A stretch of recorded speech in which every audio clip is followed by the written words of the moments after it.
ശരിക്കും ഇൻറ്റീരിയർ എന്ന് പറഞ്ഞു കഴിഞ്ഞാൽ ആ ഒരു ഡീറ്റെയിലിങ്ങിലാണ് ഇൻറ്റീരിയർ. നമ്മൾ വീട്ടിൽ വന്നു കഴിഞ്ഞ് കഴിഞ്ഞാൽ നമ്മളൊരു എൻ്റെ ഒരു കീ എവിടെ വെക്കും, ഡ്രസ്സ് എങ്ങനെ ചേഞ്ച് ചെയ്തിട്ട് നമ്മളൊരു ഓംനി ഡ്രസ്സിലേക്ക് മാറും. ഇതൊക്കെ this is a lifestyle. പക്ഷേ ഇതിനെ സപ്പോർട്ട് ചെയ്യുന്ന സംഭവങ്ങളാണ് ഒരു ഇൻറ്റീരിയർ. ഇത് we went with somebody who understood ആ ഒരു ഫങ്ഷനാലിറ്റി മനസ്സിലാക്കിയ ഒരാളുടെ ഇത് നോക്കി. ഒരു റിസ്ക് ആയിരുന്നു. റിസ്ക്കാണ്. എസ്പെഷ്യലി നമുക്ക് 5 ബെഡ്റൂം ഉണ്ട്, വലിയൊരു കിച്ചൺ ഉണ്ട്. ആൻഡ് ഇതിൻ്റെ ഒരു ഇഷ്യൂ എന്ന് പറഞ്ഞു കഴിഞ്ഞാൽ കുറേ സ്റ്റേക്ക് ഹോൾഡേഴ്സാണ്. എൻ്റെ ടേസ്റ്റ് അല്ല എൻ്റെ ബ്രദറിൻ്റെ ടേസ്റ്റ്, ബ്രദറിൻ്റെ ടേസ്റ്റ് അല്ല പേരൻസിൻ്റെ ടേസ്റ്റ്, പേരൻസിൻ്റെ ടേസ്റ്റ് അല്ല സിസ്റ്ററിൻ്റെ ടേസ്റ്റ്. ഇനി ഇതെല്ലാം കൂടി ഇത് മെയിൻ്റനൻസും ക്ലീനിങ്ങും എല്ലാം കൂടി ഇതാവണം. അപ്പോൾ ഇത് വലിയൊരു റിസ്കി ഡിസിഷൻ ആയിരുന്നു ഞങ്ങൾ ക്യാബിനറ്റിനെ സെലക്ട് ചെയ്യാന്നുള്ളത്. പക്ഷേ we thought okay let's go for it. അങ്ങനെ ഞങ്ങൾ അത് ചെയ്തു. പക്ഷേ ദാറ്റ് റിസ്ക് പെയ്ഡ് ഓഫ്.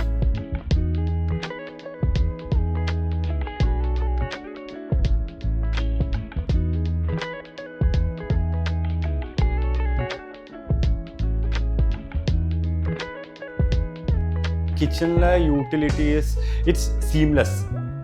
നമ്മൾ ആ ഒരു പ്രോസസ്സ് ഇപ്പോൾ കുക്കിങ്ങിലാണെങ്കിലും vegetables washing, cutting, then like preparing the food and then even serving the food.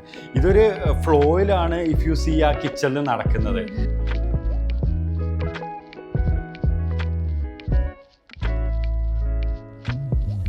എനിക്ക് ഓർമ്മയുണ്ട്, ഞാനും ആർക്കിടെക്റ്റും സാനിയും കൂടിയാണ്, ഞാനും തോമസ് സാനിയും കൂടിയാണ് പോയത്. അപ്പോൾ ഞങ്ങൾ ഭയങ്കര അടിയായിരുന്നു. എന്താണ് ഇല്ല കേർട്ടൻ ഈ കളർ മതി. അപ്പം ഞാൻ പറഞ്ഞു കേർട്ടൻ ഈ കളർ വേണ്ട. അങ്ങനെ ഫൈനലി അവസാനം അത് സാനി സമ്മതിച്ചില്ല. അങ്ങനെ ആ കേർട്ടൻ എടുത്തു. പക്ഷേ ഇവിടെ വന്നതിൽ കുറേ പേർക്ക് അവരുടെ ഫേവറേറ്റ് ബെഡ്റൂം ഇതായി.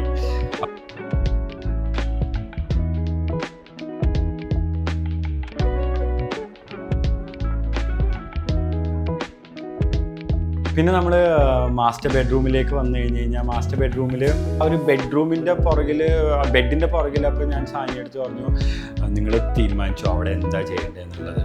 പക്ഷേ she came up with a very surprising thing. ആ ബെഡ്റൂമിൻ്റെ പുറകിലൊരു I don't know what the material is, പക്ഷേ ലാമിനേറ്റിൽ ആ ഒരു ലാമിനേറ്റ് ഒരു ലിനൻ ഫീല് കിട്ടി. ആ ലാമിനേറ്റിൻ്റെ ആ ഒരു റിച്ച്നെസ്സും അതേ ലാമിനേറ്റ് തന്നെ വാട്ട് ഷീ ഡിഡ് ഇസ് ഒരു സൈഡിലെ വാർഡ്രോബിൻ്റെ സാൻഡ്വിച്ച് പാനലായിരുന്നു, അതിലും കൊടുത്തു.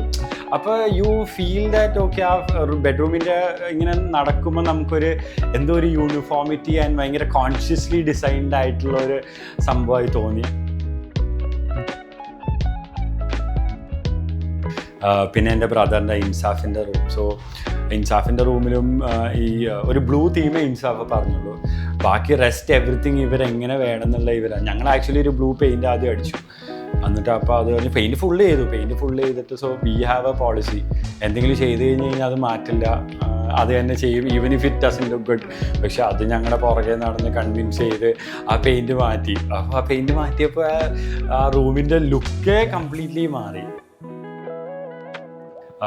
പിന്നെ സിസ്റ്ററിൻ്റെ ബെഡ്റൂം സിസ്റ്ററും സാനിയും തമ്മിലുള്ള അവരൊരു കോൺവെർസേഷനിൽ കംപ്ലീറ്റ് ചെയ്താണ്. ആൻഡ് ഷീ വാസ് ലൈക്ക് കുറേയൊക്കെ സാനി വിട്ടുകൊടുത്ത ഓൾ ടുഗദർ പറഞ്ഞു കഴിഞ്ഞാൽ ബെഡ്റൂംസൊക്കെ ഫുള്ളി ഇവരുടെ ഇൻവോൾവ്മെൻ്റ് ഉണ്ടായിരുന്നു. ഞങ്ങളുടെ ഇൻവോൾവ്മെൻ്റ് ആകെയുള്ളതെന്ന് പറഞ്ഞു കഴിഞ്ഞാൽ എന്ത് മെറ്റീരിയൽ വേണം, ഫ്രൂട്ടഡ് ഗ്ലാസ് വേണോ, സാൻഡ്വിച്ച് ഗ്ലാസ് വേണോ, അങ്ങനത്തെ ഒരിതേ ഉണ്ടായിരുന്നുള്ളൂ. ബാക്കി എല്ലാവരും ഇവർ തന്നെയാണ് ഫുള്ളി ചെയ്തത്. പിന്നെ എൻ്റെ ബെഡ്റൂമിലേക്ക് വന്നപ്പോൾ എനിക്കൊരു ഇതുണ്ടായിരുന്നു, എൻ്റെ ബെഡ്റൂമിലൊന്നും വേണ്ട. ആദ്യം തന്നെ ഞാൻ പറഞ്ഞു എനിക്ക് ജസ്റ്റ് ഒരു കോട്ട്, ആക്ച്വലി ഞാൻ പറഞ്ഞു ഒരു കോട്ട് വരെ വേണ്ട, താഴെ ഒരു ബെഡ് ഇടുക, പിന്നെ പ്ലെയിൻ വൈറ്റ് ഇത് ഫുൾ വൈറ്റ് ഇത് ചെയ്യുക, ഒരു വുഡൻ ഫ്ലോർ ചെയ്യുക. അപ്പോൾ എന്നെ സാനി ഇങ്ങനെ പറയണ്ടായിരുന്നു അങ്ങനെ ചെയ്താൽ ഭംഗി ഉണ്ടാവില്ല, അത് ചില ഫോട്ടോ ഫ്രെയിംസിലൊക്കെ കാണുന്ന ഭംഗിയേ ഉള്ളൂ, അത് ആ ആംഗിളിൽ നിന്ന് ഫോട്ടോ എടുക്കണതിൻ്റെയാണ്. When you live inside that you will ഭയങ്കര മൊണോട്ടണസ് ആവും, കുറച്ച് ഡള്ളായിരിക്കും. അങ്ങനെ 2-3 ഐറ്ററേഷൻ ഉണ്ടായിരുന്നു.